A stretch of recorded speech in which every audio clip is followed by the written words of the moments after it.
안녕하세요. 오늘의 뉴스레터에 오신 걸 환영합니다. 사실 지금이야 오일머니, 오일부자 등의 키워드로 중동이 잘 알려져 있지만 한국과 중동의 인연은 벌써 통일신라부터 이어집니다. 통일신라 말기부터 고려시대까지 엄청난 수의 외국인들이 한반도를 왕래했는데 고려의 병란도는 개성이 수도였던 때 현재 부산을 떠올릴 정도로 대단히 번성한 국제항구였는데 서해 부근의 이나루터를 통해 엄청난 수의 아라비아 페르시아이란 상인들이 한반도로 들어왔습니다.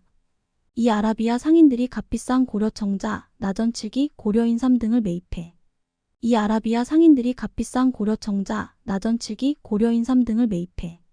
서양의 고려를 소개하면서 현재 코리어라는 명칭이 생겼죠. 알려진 바에 따르면 신라 말부터 고려 초까지 병란도 일대에는 약 7만 명에 육박하는 외국인들이 살았는데 그중 대부분은 아랍 상인이었습니다. 한 사우디 친선협회에 따르면 고려 건국 후 첫 200년간 17만 명의 외국인이 고려로 이주했는데 당시 추정 인구 200만 명의 8.5%에 해당합니다. 고려사에도 비슷한 기록이 남았는데 현종 15년 9월에 이슬람 상인 100명, 1025년에 100명, 1047년에 100명 입국을 허가했으며 이들은 박물을 바치고 귀화도 했다. 고려에는 아라비아 상인들이 많아 예배처도 있었고 이들은 국가행사 팔관회에도 참가했다는 기록인데요. 그런데 이때부터 이어진 인연은 1970년대에 정점을 찍었습니다. 1973년 4차 중동전쟁 과정에서 중동 산유국들은 석유 자원의 무기화를 결의했는데 이에 따라 국제유가가 급격히 상승합니다. 이른바 1차 석유파동이 발발했죠. 이 석유파동으로 중동은 10년에 걸치 장기호황이 시작됐고 이 어마어마한 오일머니를 바탕으로 도로 항만 등 사회간접자본을 건설하기 시작했는데요. 1973년 사망기업의 사우디 아룰라카이바 고속도로 수주를 시작으로 현대건설의 사우디 주베일 산업항 공사, 동학건설의 리비아 데수로 공사, 대우건설의 파키스탄 고속도로 건설 등등 1985년까지 약 700억 달러의 공사를 수주했습니다. 이는 1981년부터 1984년까지 석유 수입 대금이 약 36%에 해당하는 엄청난 금액.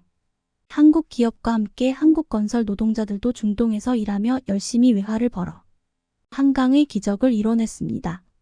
이렇게 한국 경제에 큰 도움을 줬던 사우디가 이번엔 무기인가 봅니다. 왜냐면 최근 사우디가 한국으로부터 무기 수입을 위해 무려 4조 2,500억이 넘는 초대형 계약을 성사시켰기 때문인데요. 중동에서 한국산 요격 미사일이 활약하는 모습을 볼 수 있을 것으로 예상됩니다.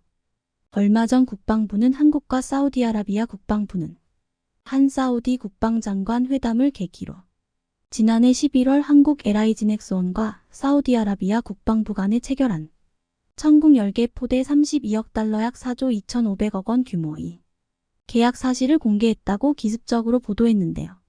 벌써 3개월 전에 체결된 계약이 공개된 것인데 중동 지역은 그 특성상 무기 도입 계약을 비공개로 하는 경우가 많습니다. 그나마도 3개월 뒤 공개하기로 한 것도 이례적으로 평가되고 있죠. 사실 사우디가 한국산 천궁을 구매할 것이라는 소식은 이미 작년 10월부터 제기됐습니다.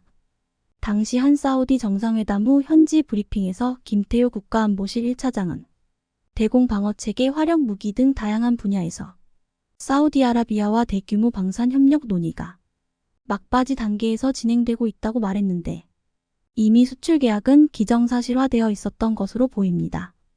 다만 발표가 늦어진 것뿐이죠. 사실 사우디는 무기시장에서 엄청난 VIP 고객입니다. 사우디는 인접국인 예멘의 후티 반군의 로켓 탄도미사일, 무인기 드론 공격 위협에 처해 있기 때문에 방공 무기 도입이 시급해 한국에 천궁 10개 포대를 수입하기로 했죠. 천궁의 경우 목표 수색과 미사일 유도를 담당하는 다기능 레이더 MFR 차량 1대와 포대를 지휘하는 교전 통제 소위 CS 차량 1대, 각 8발의 미사일을 발사할 수 있는 발사대 4대로 구성됩니다. 그러니까 한 개 포대는 최대 32발까지 미사일을 발사할 수 있는 것이죠. 사우디는 10개 포대를 수입하기로 했으니 발사대 40대, 미사일 320발을 한 번에 발사할 수 있는 어마어마한 양을 수입하겠다는 겁니다. 그런데 현재 사우디는 이미 한국산 천모까지 수입해 운용 중에 있습니다. 이 역시 비밀로 붙여졌다가 사진 한 장으로 공개된 경우인데요. 지난 4월 사우디 국방부는 홈페이지에 파이야드 빈 하메드 알루아일리 총참모장의 천무부대 시찰 영상을 공개했습니다. 영상에서는 천무 이문을 확인할 수 있는데 사우디 육군의 상징과 함께 878과 885 숫자가 찍혀 있어 이미 여러 대를 실전에 배치했다는 사실이 확인됩니다. 2022년 외신들은 일제히 사우디가 한화 디펜스와 약 30억 리알 약 880억 원 규모의 방산 계약을 체결했다고 보도했지만 사우디 국방부가 이를 공개하지 말도록 요청해 한화가 수주한 무기류와 계약 내용 등이 전부 비밀에 붙여졌었습니다. 그러나 파이야드 총참모장이 천무부대를 방문한 영상이 공개되며 언론 보도가 사실로 드러났죠. 당시 외신들은 한화뿐 아니라 소총탄과 곡사포탄을 생산하는 군용 탄약 제조업체 풍산도 약 1,500억 원 규모의 탄약 공급에 합의했으며 유도 무기를 생산하는 LI지넥스원 역시 약 825억 원 규모의 요격체계 공급 계약을 성사시켰다고 보도했었죠. 그간 중동에서는 UAE가 후티 반군에 대응하기 위해 두 차례에 걸쳐 약 1조 6경억 원 규모의 천무를 수입하기도 했지만 사우디의 상황은 소문만 무성했을 뿐 공식 확인된 적은 없었습니다. 그렇다면 도대체 사우디는 왜 천무에 이어 천궁까지 한국산 무기를 사들이기 시작한 것일까요? 스웨덴에 위치한 스톡홀름 국제평화연구소 SIPRI는 매 5년 단위로 국제무기거래 동향을 발표하는데 사우디는 인도에 이은 세계 2위의 무기 수입국으로 2018-2022년 기간 전 세계 무기 수입의 9.6%를 차지했습니다. 미국으로부터 가장 많은 무기를 수입했고 프랑스, 스페인이 뒤를 이었는데 잘 아시다시피 이제 사우디는 미국산 무기 수입에 상당한 제한이 생겼습니다. 왜냐면 바이든 대통령이 취임 직후부터 무함마드 빈 살만 알사우드 왕세자의 도덕성을 문제 삼으면서 양국 관계가 들어지기 시작했으니까요. 그러면서 앞선 도널드 트럼프 행정부가 수출하기로 했던 144조 원 규모의 무기 수출도 취소해버렸습니다. 그리고 그 관계는 미국이 사우디에서 고고도 미사일 방어 THAAD 체계와 패트리언 미사일을 철수하면서 최악으로 치달았죠.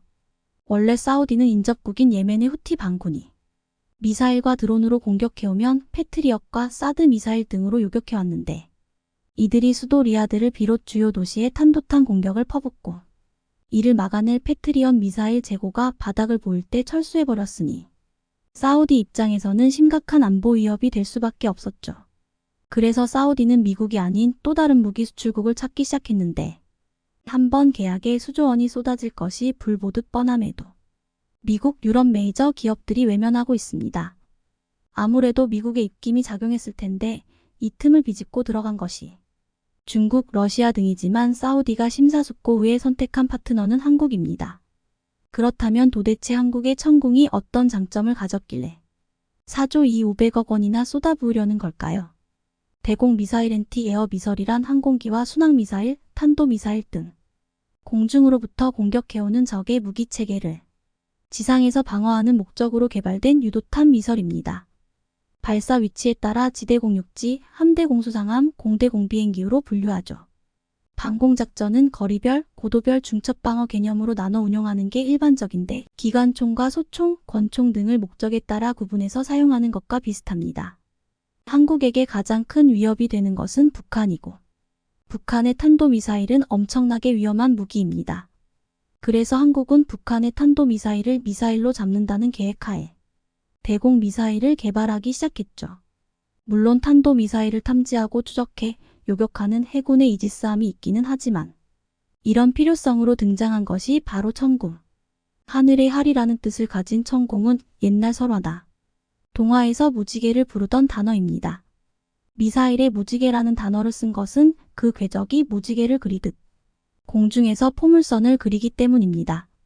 전투기 등의 항공기는 물론 그보다 빠른 미사일도 요격이 가능해 방공망을 구성하는 핵심 무기죠. 천궁이 지키는 작전 영역은 사거리 개념으로 볼 때 중거리입니다. 보통 사거리 5km 안팎은 신궁이 사거리 10km는 천마가, 그 이상을 넘어서는 중거리는 천궁이 책임집니다. 중거리 지대공 미사일의 퍼효성이 처음 제기된 것은 1998년. 탐색 개발을 시작해 본격적인 개발은 2006년부터 시작됐는데 5년의 시간을 연구한 끝에 2011년 완성했습니다. 덕분에 한국은 독자 개발한 지대공 미사일 방어 체계를 갖춘 세계 6번째 국가가 됐습니다. 원래 2017년부터 양산이 계획되어 있었지만 백지화를 검토하다 2018년 양산이 결정돼 실전 배치했습니다. 그런데 사우디가 이번에 수입하기로 한 것은 천궁의 성능을 대폭 개량한 버전 천궁 이후로 레이더 1대, 교전 통제소 1대, 레이더용 발전 기차 1대, 발사대 4대로 한 개 포대를 구성합니다. 탄두의 비행 속도는 음속의 5배 그리고 사거리는 50km입니다. 사우디가 4조 2,500억 원이나 쏟아부어 천궁을 도입한 이유가 있습니다. 바로 콜드런치 콜드론치 방식으로 발사되기 때문인데요. 천궁은 콜드런치 방식으로 유도탄을 수직으로 사출 발사합니다. 수직 발사는 비행체가 발사관에서 사출돼 일정 고도에서 점화되도록 하는 기술로 발사 시 화염이 발생하지 않아 위치 노출을 막을 수 있어 신뢰도와 생존성을 높여줍니다. 이 기술은 러시아에 이어 세계에서 두 번째로 독자 개발했죠. 이 덕분에 발사대 구조가 훨씬 단순하고 심플해졌습니다. 뿐만 아니라 수직으로 사출된 유도탄은 타겟을 향해 알아서 비행하기 때문에 발사대를 회전시킬 필요도 없고 공중에서 방향을 전환하는 마이크로 측추력 모터를 채용해 공중에서 방향을 전환할 수 있습니다. 그러므로 타겟이 어느 방향에서 출현하더라도 완벽한 대응이 가능한 것이죠. 천궁과 같은 탄도탄 요격체계는 모든 기술력을 쏟아부어야 만들 수 있는 최첨단 현대무기의 총알입니다. 전 세계적으로도 미국과 이스라엘, 러시아 등 소수 국가에서만 개발에 성공했고 한국은 자체 개발한 천궁 덕분에 전 세계에서 손에 꼽히는 자체 지대공 미사일 방어 체계를 갖추고 이를 수출한 국가가 됐죠. 현재 한국은 이를 또 한 번 개량시킨 천궁 3룰 계획 중에 있습니다. 천궁에서 요격 성능을 발전시킨 업그레이드 버전을 개발하기 위해 약 2조 8,300억 원을 투입 2034년까지 완료할 예정이라고 합니다. 장기적으로 세계 4위의 무기 수출국이 되겠다는 원대한 목표를 세운 한국이 이번 기회로 사우디라는 큰 손을 평생 고객으로 확보했으면 좋겠습니다. 중국의 저명한 군사 전문가를 꼽으라면 장자오종을 꼽을 수 있습니다. 무려 20년간 중국 각종 언론 매체에서 군사 관련해서 여러 분석을 내놓았고 후배들에게 자리를 넘겨준 이후에도 가끔 예능 방송에 출연하는 등 70세의 나이에도 불구하고 여전히 팬들과 소통하고 있는데요. 장자오종이 은퇴하고 몇 년간 중국 군사 전문가들 사이에서도 세대 교체가 있었고 한 군사 전문가가 장자오종의 뒤를 이어 방송에서 두각을 나타내고 있는데요. 최근 군사 관련 프로그램에서 한국을 위험한 국가라고 분석해 현지에서 논란이 되고 있습니다. 중국의 염원이라고 할 수 있는 중국몽을 저지하는 요소로 한국을 지목하고 있는데요. 한번 자세히 알아보겠습니다. 현재 전 세계에서 우러 전쟁을 가장 관심 있게 바라보고 있는 나라는 누가 뭐래도 중국일 것입니다. 러시아가 전쟁에서 승리한다면 중국은 이를 서방 세력이 약해졌다고 판단해 대만을 쳐도 되겠다는 확신을 얻기 때문인데요. 최근엔 미중 패권 전쟁, 제로 코로나 봉쇄, 그리고 오는 10월 열리는 20차 당대회 등 굵직한 일이 많았고 대만 봉쇄 훈련 이후 그다지 신경 쓰지 못하고 있는 상황입니다.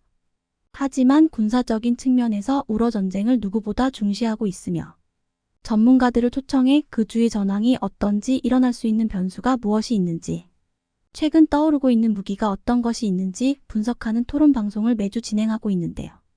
중국의 군사 전문가 장자오종은 1970년 군에 입대해 지속적으로 군사활동에 참여했으며 인민의 반군 장교로 전역한 후 국방대학교에서 군사전략 지도교수를 역임. 2003년부터 군사 관련 방송에 게스트로 출연하면서 모습을 드러냈습니다. 그 후 2015년까지 활발하게 활동을 이어오다가 자리에서 물러났는데요. 지금도 가끔 방송에 나오며 많은 팬을 보유하고 있습니다.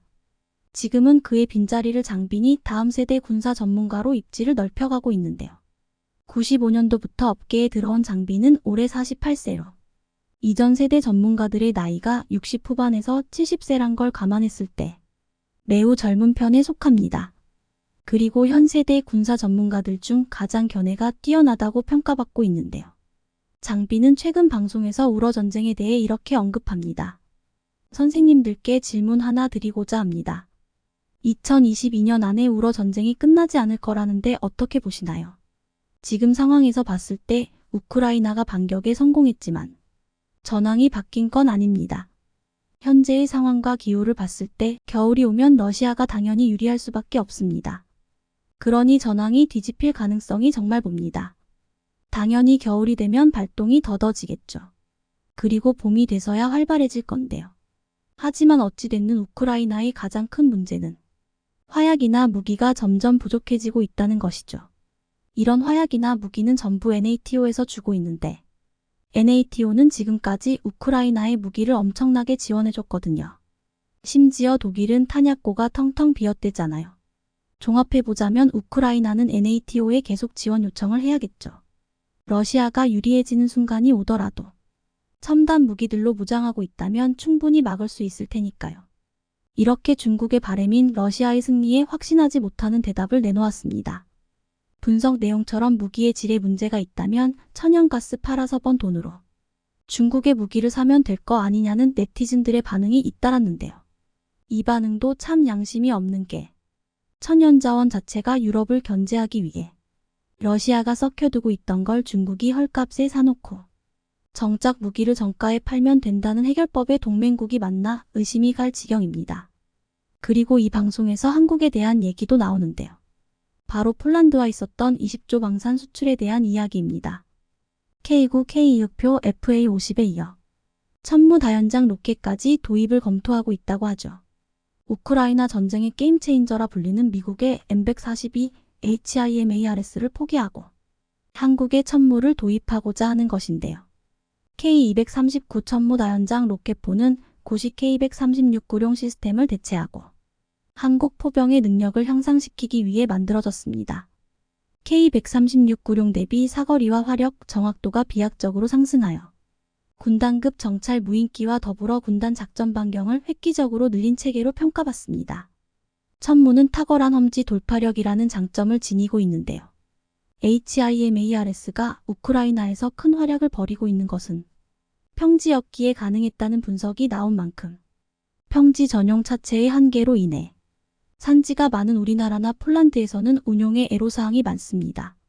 그리고 KTSSM으로 불리는 400, 600 전술지대지 유도 무기까지 조만간 천무에 통합될 것으로 보이는데요. KTSSM은 무려 290km의 사정거리를 자랑해 한국판 ATACMS로도 유명합니다. 마리우스 부아슈차크 폴란드 부총리 겸 국방부 장관은 현지 매체인 폴소키 타임즈와의 인터뷰를 통해 K239 천무다연장 로켓의 잠재적 도입 및 공동개발까지 한국과 논의 중이라는 이야기를 꺼냈는데요. 여기서 부아슈차크는 모든 분야의 장비에 관심을 보이고 있다고 말하며 천무 도입이라는 결정까지 도달한 경과에 대해 간략하게 설명했습니다. 당초 폴란드는 미국의 HIMARS를 주문했지만 미국이 이런저런 핑계를 대며 넘겨주기를 주저해 여태까지 한 대도 인도받지 못했죠. 미국은 폴란드 대신에 당장 화력이 필요한 우크라이나에 HIMARS를 제공했고 거기서 HIMARS가 엄청난 활약을 하는 모습을 본 폴란드는 더욱 조급해졌습니다. 전쟁이 길어지며 미국으로부터 HIMARS를 받을 수 없을 것이 거의 확실해지자 폴란드는 HIMARS를 대체할 무기가 필요했고 그 무기로 한국에 천무만한 게 없다는 결론에 이르러 주저할 틈도 없이 곧바로 천무 계약까지 논의한 것입니다. 부아슈차크가 천무의 이야기를 하면서 우크라이나 전쟁에서의 다연장 로켓포의 위력을 언급한 것은 실제로 HIMARS 때문에 전쟁의 양상이 크게 뒤바뀌었기 때문입니다. 이처럼 폴란드가 한국 무기를 국내분 생산량까지 싹 쓸어가려 하는 건데요. 그 외에도 그리스, 중동, 노르웨이, 호주 등 수출 계약이 끊이지 않고 있죠. 과도하게 늘어난 물량을 맞추기 위해 현대로템 역시 경무를 감당하기 위해 전 분야에 걸쳐 대규모 채용을 시작했는데요. 이런 상황을 장비는 이렇게 분석합니다. 한국에 대해 이야기하셨는데요. 배후에는 미국이 있다고요? 한국을 끌어들인다는 게 어떤 얘기죠? 서방 국가 대부분의 일은 미국 주도하에 이뤄집니다. 우크라이나에 원조하거나 각 나라에 원조하는 대부분이 미국의 협조하에 이뤄진다고 봐도 무방하죠. 여기에 한국이 참여하는 건 이상한 게 아니에요. 다만 적극적으로 관여하지 않은 거예요. 직접적인 무기 원조가 이뤄지지 않은 거죠. 하지만 정권이 바뀐 후로 미국과 더 가까운 사이가 되었잖아요. 그럼 어떻게 되겠어요? 미국 따라서 우크라이나를 돕긴 해야겠고 그렇다고 마찰을 일으킬 수도 없고 그렇다면 우회해서 액션을 취해야겠죠. 무기를 가지고 있지만 우크라이나에겐 안 주겠다. 야, 너 지금 우크라이나에 다 줘서 물량 없잖아. 그니까 나한테 사자 대신 나랑 우크라이나 엮지 마. 이응 키읔? 이런 식으로 러시아와도 척지지 않으려는 거예요. 아주 영악해요. 결국 뭐겠습니까? 한국은 쉬도 새도 모르게 우러 전쟁에 관여하고 있었던 거예요. 이건 미국도 애의주시하고 있을 겁니다. 예전에 일본이 미국 편으로 돌아섰을 때도 한국의 특수성 때문에 미국은 불안할 수밖에 없었어요. 일단 일본이 한국을 엄청 무시했었어요. 한국 약하다고. 그리고 한국이 미국과 친했던 이유는 자국의 생존 때문이었죠. 이젠 미국 입장에서도 머리 아플 겁니다. 전체적으로 한국의 국방력이 상승했다는 것과 동시에 미국이 서방의 군사력을 통제하고 있었는데 한국이 유럽에 수술하면서 이젠 그럴 수 없다는 거니까요. 이렇게 미국도 이젠 한국의 방산 기술을 고려 대상에 넣어야 하는 만큼 더 이상 과시할 수 없다고 했는데요. 해당 방송을 본 시청자들은 한국군이 그렇게 세다고? 믿을 수 없어. 한국이 미국만큼은 아니어도 최대 방산 수출국은 맞는 것 같다. 라며 우려를 표하기도 했습니다. 그런데 걱정되는 게 하나 있습니다. 앞에서 설명드린 대로 폴란드를 포함한 해외 각국에서 무기를 싹쓸이 해가고 있는 상황인데요. 특히 폴란드의 통큰 구매는 폴란드 국민들조차도 20조라는 금액을 감당할 수 있는지 우려의 목소리를 내고 있는데요. 하지만 폴란드 정부와 국방부는 한국에 대해 의아할 정도로 확고부동한 신뢰를 보내주고 있습니다. 얼마 전엔 아예 4세대 주력 전차 K3를 공동 개발하자는 제안까지 해왔죠. 한국에서는 이젠 폴란드가 무슨 생각을 하는 건지 알 수 없어 무섭다는 소리까지 나오고 있는데요. 이렇게 한국이 우회 루트로 우크라이나를 원조함과 동시에 세계 각국의 무기가 한국식 첨단 무기로 교체되고 있습니다. 미국의 계약 지원의 빈틈을 파고든 마케팅이 먹히면서 한국 무기가 알려지고 그 기술력을 인정받고 있는데요. 이렇듯 시장 경쟁력을 만드는 것은 결국 뛰어난 기술력과 심리입니다. 폴란드가 한국과 한국 무기를 이렇게까지 집착하는 이유도 이것 때문이죠. 한국산 FA-50 경공격기를 실제 운용하게 될 폴란드 공군 지휘관들이 한국 공군 특수비행팀 블랙이글스의 T-50B를 직접 타보고 만족감을 표시해 와신에서 현재 화제가 되고 있는데요. T-50B는 폴란드가 도합할 FA-50과 마찬가지로 한국항공우주산업이 제작한 T-50 고등훈련기에 바탕을 둔 기체인데요. 블랙이글스는 폴란드 댕블린 공군 기지에서 폴란드 공군과 우정 비행을 실시했다고 밝혔는데요. 국산 항공기의 유럽 수출 마케팅 지원에 나선 블랙이글스는 폴란드 공군 지휘관 4명을 후방석에 태우고 비행에 나섰습니다. 비행에서 폴란드 공군 제1비행단장 마치에이 트렐카 준장은 블랙이글스 3번기에 제4비행단장 그제고시 실루사즈 준장은 4번기에 탑승했던 것으로 알려졌는데요. 제23공군 기지단장 크지스토프 스토비에츠키 대령은 7번기에 제1비행단 부단장 피오트르 이바스코 대령은 6번기에 각각 탑승해 비행 체험을 했다고 밝혔는데요. 폴란드 공군 특수비행팀 오리게 PGL-130 항공기와 함께 날아오른 블랙이글스는 댕블린 기지 상공에서 붉은색 연기와 흰색 연기를 내뿜으며 폴란드 국기를 그리기도 했는데요. 이후 임무 공역에서 별도 비행에 나선 블랙이글스 항공기들은 후방석에 탑승한 폴란드 공군 조종사들에게 국산 항공기의 성능을 유감없이 뽐냈습니다. 50여 분간의 비행을 마치고 취재진과 만난 스토비에츠키 대령은 소감을 묻는 질문에 훌륭했다고 답했는데요. 그는 비행을 하면서 어떤 느낌을 받을지 유심히 봤는데 이 항공기는 내가 비행하는 미그-29와는 완전히 다른 새로운 항공기였다면서 항공기와 조종사 간의 인터페이스가 미그-29와는 완전히 달랐다고 했는데요. 그러면서 비행하기가 매우 수월했다. 매우 좋은 경험이었다고 소감을 밝혔는데요. 스토비에츠키 대령의 주기종인 미그-29는 러시아의 4세대 전투기로 러시아를 비롯해 옛 공산권 국가들을 중심으로 약 30여 개국에서 운용하고 있는데요. 한국산 T-50은 상대적으로 최신 항공기이기 때문에 비행 편의성이나 계기판과 조종관 등에서 차이가 있다는 게 그의 설명이었습니다. 뒤이어 항공기에서 내린 트렐카 준장 역시 판타스틱하다, 후배들에게 추천할 만한 항공기라고 생각한다고 말했는데요. 트렐카 준장이 지휘하는 제1비행단에는 국산 FA-50 항공기가 배치될 예정인데요. 한국항공우주산업은 총 계약 대수 48대 중 내년 하반기부터 12대를 우선 폴란드에 납품한다는 계획입니다. 트렐카 준장은 미그 29 전투기뿐만 아니라 냉전시대 전폭기 임무를 수행했던 수-22 조종 경험도 갖고 있는데요. 그는 T-50은 내가 조종했던 항공기들과 전혀 달랐다면서 컴퓨터 기반 시스템과 플라이 바이 와이어가 인상적이었다고 전했는데요. 플라이 바이 와이어는 기계적 제어가 아닌 전기 신호에 의한 제어를 의미하는데요.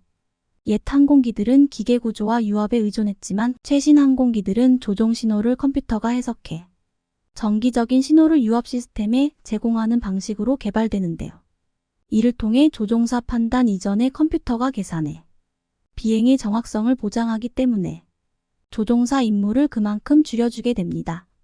트렐카 준장은 컴퓨터는 조종사에게 많은 것을 할 수 있게 해준다면서 T-50의 최신 장비들이 인상적이었는데 F-16과 유사한 것으로 보였다고 밝혔는데요. 한편 T-50은 KAI가 미국 록히드 마틴과 F-16을 기반으로 공동 설계한 항공기인데요. KAI는 지난 6월 록히드 마틴과 전략 협약을 맺고 공동 글로벌 마케팅을 진행하고 있는 상황인데요. 폴란드에 뒤이어 말레이시아 정부 대표단이 최근 방한의 한국산 경공격기 FA-50 도입을 위한 실사를 진행한 것으로 확인됐는데요. 폴란드에 이어 한국산 방산무기의 말레이시아 수출이 가시화한 것으로 보인다는 전문가들의 견해가 이어졌습니다. 업계 관계자 등에 따르면 말레이시아 실사단이 경남 사천 한국항공우주산업 본사를 찾아 현장 실사를 진행했는데요. 실사단은 폴란드 수출 물량인 FA-50의 제조 과정과 완제품, 첫 한국산 전투기 KF-21의 시제품 등을 살펴본 뒤 긍정적 반응을 보였다고 전했는데요.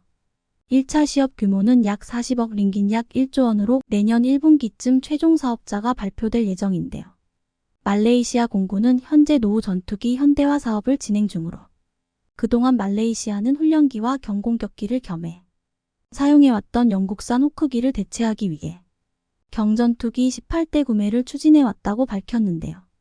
통상 항공기 수명을 30년으로 보는데 말레이시아가 호크 288대를 1995년 인수했던 것을 고려하면 퇴역 시점이 얼마 남지 않았는데요. 호크 108도 비슷한 시기에 도입된 것으로 알려졌습니다. 게다가 지난해 11월 야간 훈련 중 추락사고로 노후 전투기 교체 필요성이 더욱 커졌는데요. KAI 측은 말레이시아가 훈련기와 경공격기 겸하는 기종에 대한 선호도가 큰 점을 고려해 폴란드 수출 기종인 FA-50 성능 개량형을 제안한 것으로 알려졌습니다. 업계에선 후보 기종으로 FA-50과 테자스 인도산 전투기 허제 튀르키예, M346 이탈리아 알레니아 등이 경합 중인 가운데 한국산 FA-50이 유일하게 우위를 점하고 있는 것으로 보고 있는데요.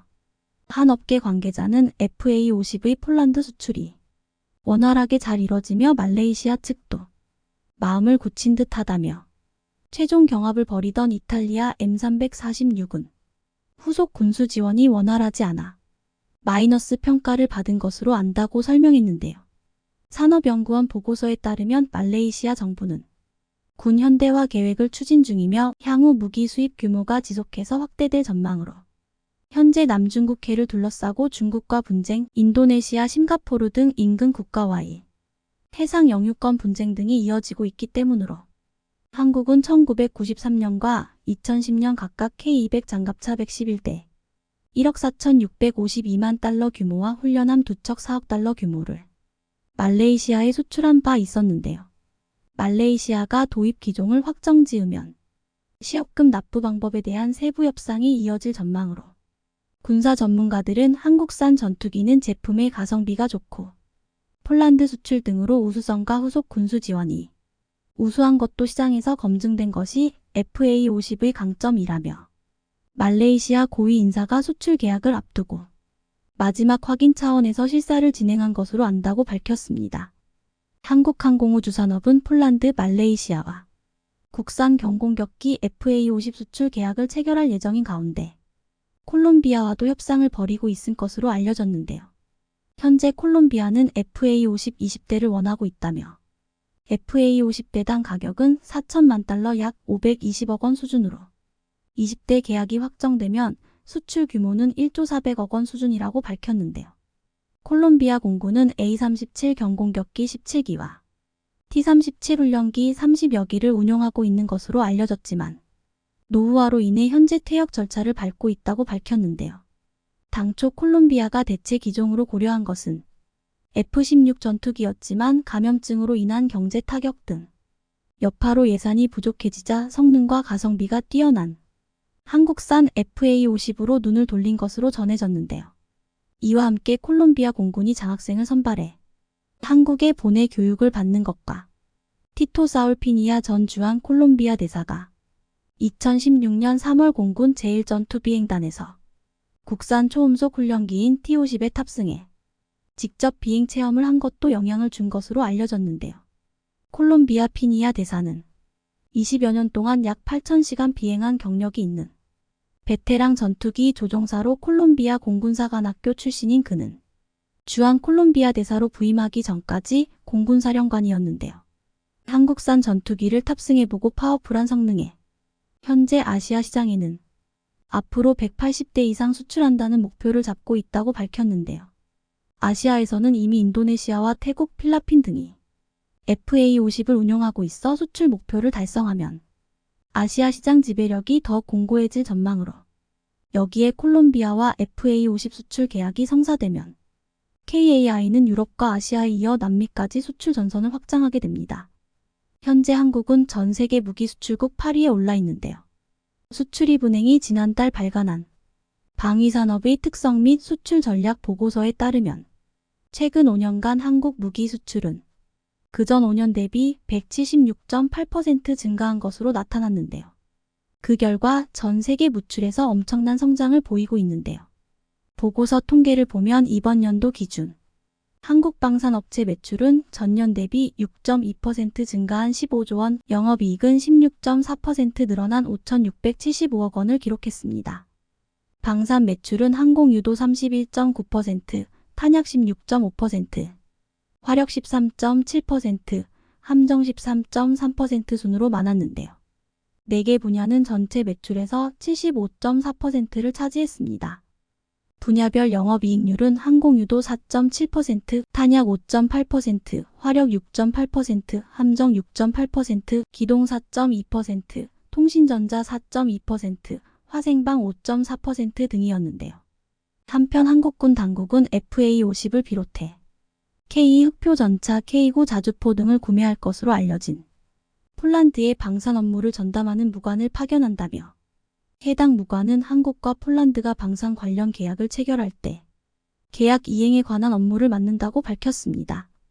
군 관계자는 계약 이행 과정에서 발생한 다양한 변수에 대처하고 관리하는 게 중요하다는 판단에 따른 것이라고 설명했는데요. 이러한 한국의 무기 수입을 한 국가들 입장에서는 확실한 한국의 AS 시스템에도 KF-21에 심각한 결함이 있다는 주장이 제기됐습니다. 지난해 7월 처음 하늘로 날만 오른 후 KF-21은 순조로운 시험 비행을 계속하고 있습니다. 그런데 느닷없이 무장 성능에 결함이 있는 것 아니냐는 의혹이 튀어나온 것입니다. 처음 실물이 공개됐을 때부터 국외는 물론 국내에서도 KF-21은 근거 없는 비판과 비난에 시달려야 했습니다. 하지만 최근에는 비행 중 미사일 무장 분리 시험도 성공했던 터라 이런 의혹 제기는 다소 황당하기까지 합니다. 한편 이보다 더 황당한 일도 발생했는데요. 끈질기게 분담금을 미납하며 눈치만 보던 인도네시아가 KF-21의 시험 비행이 성공 가도를 달리자 슬그머니 분담금의 일부를 지급한 것입니다. 이번 시간에는 KF-21의 무장 성능 테스트 성공을 둘러싼 뒷이야기들에 대해 알아보겠습니다. KF-21이 난데없이 무장 성능에 결함이 있다는 의혹이 제기됐습니다. 실패 한 번 없이 순조롭게 시험 비행을 계속하고 있는 가운데 나온 의혹이라 해외 네티즌들 사이에서는 잠시 갑론을박이 벌어지기도 했습니다. 그도 그럴 것이 최근 국산 4.5세대 전투기 KF-21이 단거리 공대공 미사일 분리 테스트에 성공했기 때문입니다. 지난 5일 남해 상공에서 KF-21 CJ-2호기는 비행 중 AIM-2000 단거리 공대공 미사일 분리 시험을 실시했고 시험은 아무 탈 없이 순조롭게 끝이 났습니다.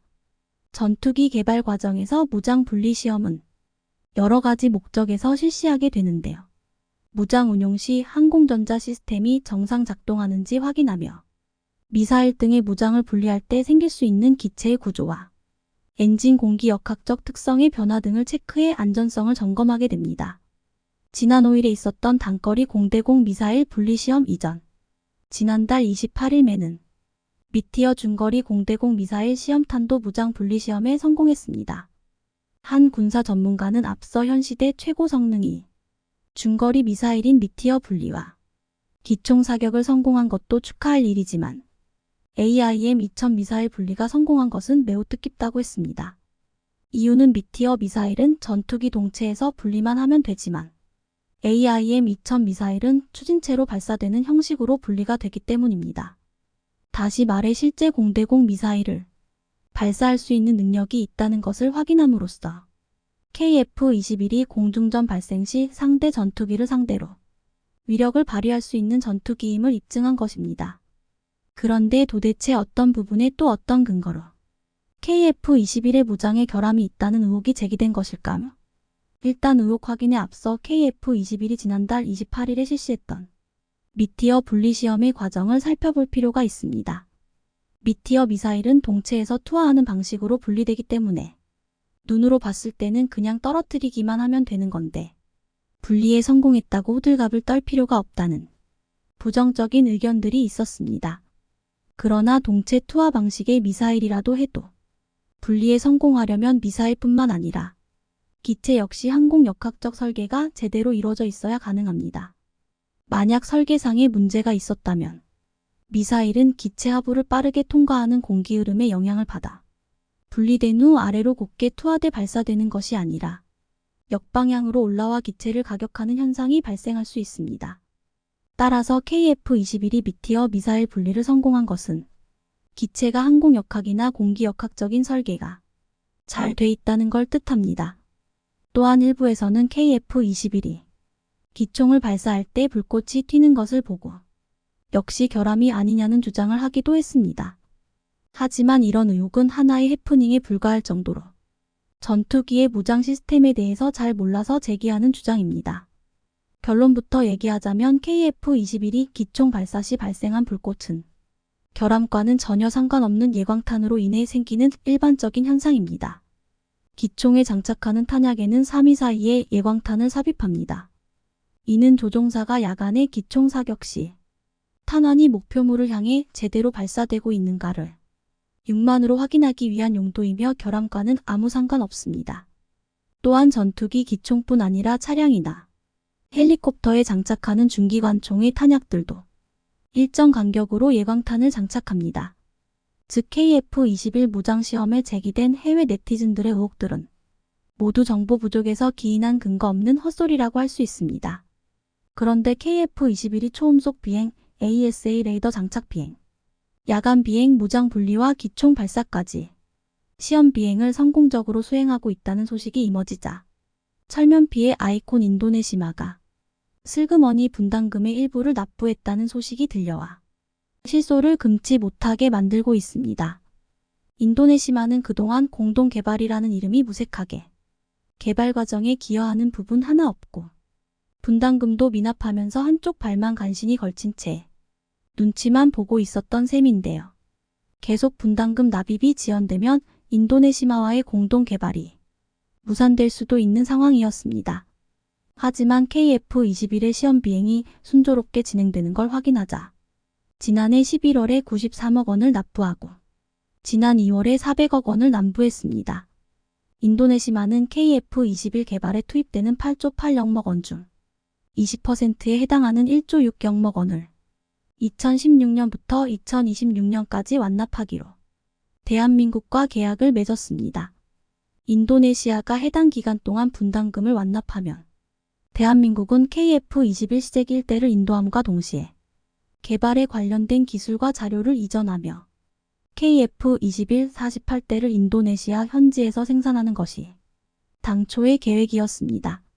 그러나 인도네시아는 272억 원을 납부한 뒤 4년 동안 2019년 1월 이후에는 단 한 푼의 분담금도 내지 않다가 지난해와 올해 분담금의 일부를 찔끔 납부한 것은 자신들이 아직 KF-21 개발 사업에서 발을 완전히 빼지 않고 있다는 일종의 치졸하기 짝이 없는 퍼포먼스라고 봐야 할 것 같습니다. 하지만 현재 상황이 조금 심상치 않게 돌아가고 있다는 정황이 포착되고 있습니다. 지난 1월 인도네시아 현지 언론 매체에서는 KF-21 CJ-5기가 인도네시아에 인도될 것이라며 자국의 조종사가 2023년 만에 KF-21 CJ-5기를 시험 비행할 예정이라고 보도한 적이 있습니다. 또한 시험 비행 임무를 수행할 조종사는 인도네시아 공군의 모하메드 수기안토 대령 등이라며 실명까지 거론하며 확정된 사실인 것처럼 기사를 게재했습니다. 아닌 게 아니라 알려진 사실에 의하면 올해 초에 인도네시아 조종사 2명이 우리나라에 입국해 KF-21의 전투기 시뮬레이션 시스템으로 비행 교육을 받고 있다고 합니다.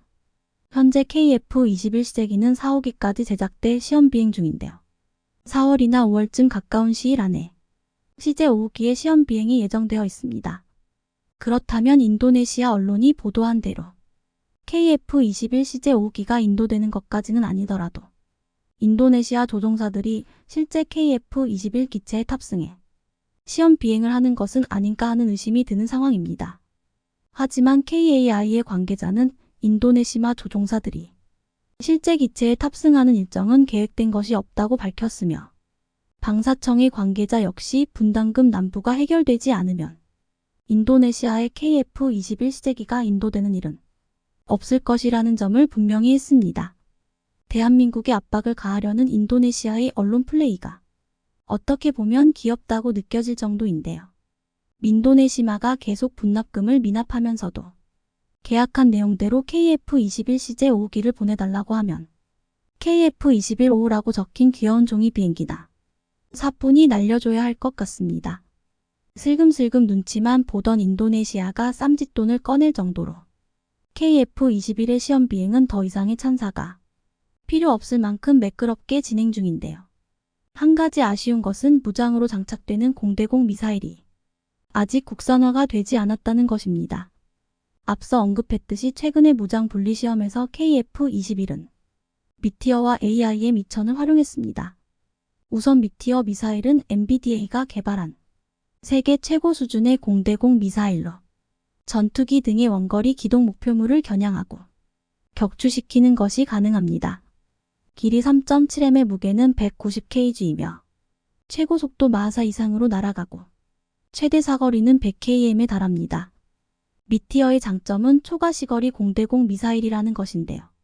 이는 덕티드 로켓이 추진기관으로 잠착됐기 때문입니다.